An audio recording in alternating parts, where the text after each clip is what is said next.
everybody, it's me, Nate, aka Devil Dog, and I'm back with another review. This time I'm reviewing Borderlands 4. It was developed by Gearbox Software and published by 2K Games and released on September 12th of 2025 for the PlayStation 5, Xbox Series X and S, and will receive a Nintendo Switch 2 version on October 3rd. It is the fifth main entry in the Borderlands series, this time taking place on a new planet called Kairos, which is in a state of civil unrest. You play as one of four new Vault Hunters that are on the planet. You can choose between Rafa, the Exo Soldier, Harlow, the Gravatar, Amon, the Forged Knight, and Vex, the Siren. Now, on their grand open world adventure through this area, it's naturally they have a big baddie they have to deal with, and the main villain in this game is known as the Timekeeper.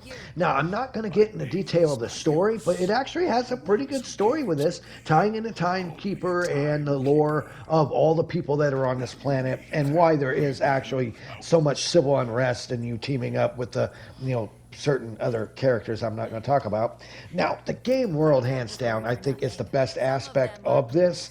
Now, most Borderlands games have always been rather large in scope and scale, but this one, hands down, it just takes the cake. It is over the top huge. I mean, the main world consists of four giant zones that are interconnected. Each one has its own biome with different effects. There's like weather effects in this game. And the game's levels are so large, you can traverse them on foot.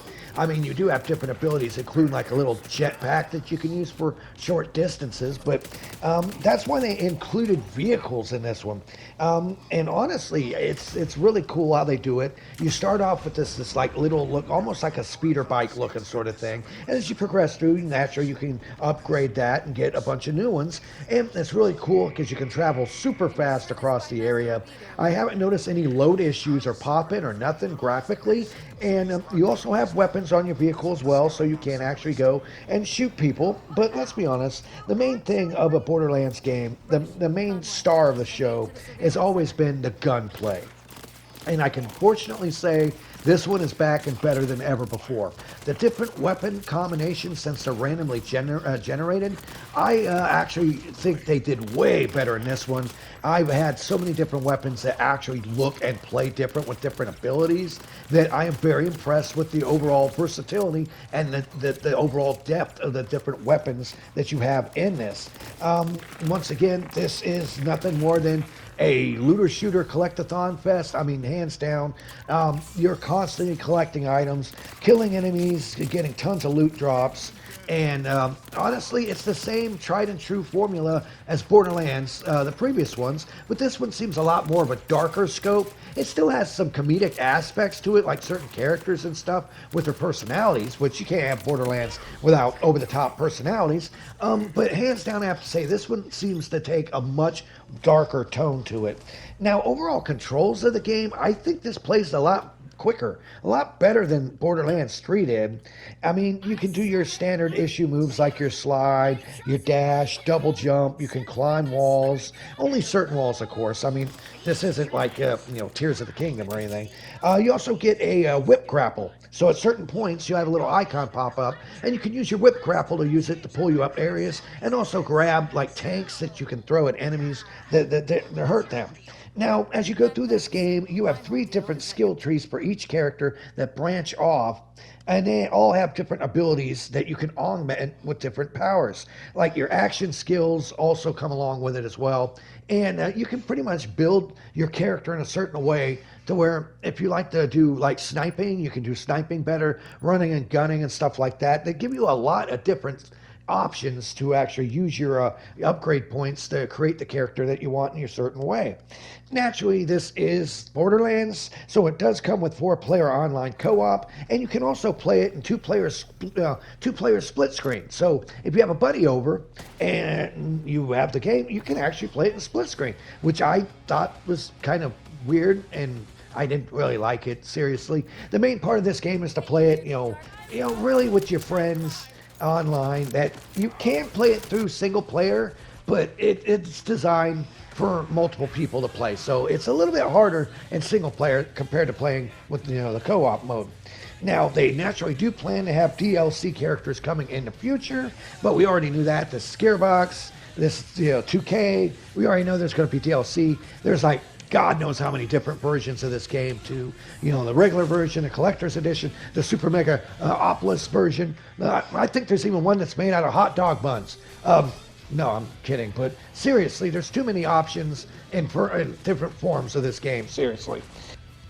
Now, as you're running and gunning, having good shooting fun against the Rippers and other enemies through this, hands down, it does still have a lot of charm to these characters. They do have some pretty good personality, some character building moments, and I do like the darker aspect of this game. It is a lot less tongue-in-cheek, thank God. It's nothing like, Tiny Tina's Wonderland? My God, that one was just annoying. But hands down, to me, it does have a lot more variety to it. The level design has good variety. I like these new characters. They're cool, they're suave, they're still cartoony as hell, like classic Borderlands characters. But there are a couple things I do have to point out with this game that, while most of it seems improved over the first other Borderlands games, I have a problem with the fact that they don't have a mini-map anymore. They decided to get rid of the mini-map, and now you have this compass at the top of your screen that reminds me of playing like Elder Scrolls or Oblivion or something. And I found it actually not difficult, but it was an annoyance I got used to. So it wasn't anything that broke the game, didn't make it not playable. It was just something I kind of didn't really care for. I preferred the mini-map, and I don't know why they did that, probably for performance issues, which is another thing I got to point out. I know at launch, a lot of people were having some severe issues with this running very poorly, especially on PCs. Now, fortunately for me, playing on my PS5, honestly, I haven't had any problems at all. I haven't had any pop-in, no tearing, no frame rate issues, no crashes at all. I mean, maybe if I play it even more, I'll probably find some. But honestly, I think the performance issues seem to be stemming to, once again, a video game studio not taking the common courtesy to actually make the PC version actually decent. It seems like every time they come out with a game, when it goes to PC, it's like they want the PC community to fix their glitches for them. And I don't approve of that. I really don't. Especially when you have a company like Gearbox and 2K Games, which they can do a good job if they wanted to. But in the end, I can sit here and wholeheartedly say Borderlands 4 is fantastic. The characters I love, the gunplay is fantastic. The upgrade systems are deep. It really allows you lots of customization. I love the fact of the addition of the vehicles. I think it really helps and makes the game a lot faster. I think it plays a lot faster too. I don't know if that's just me or not. It seems like it plays a lot faster.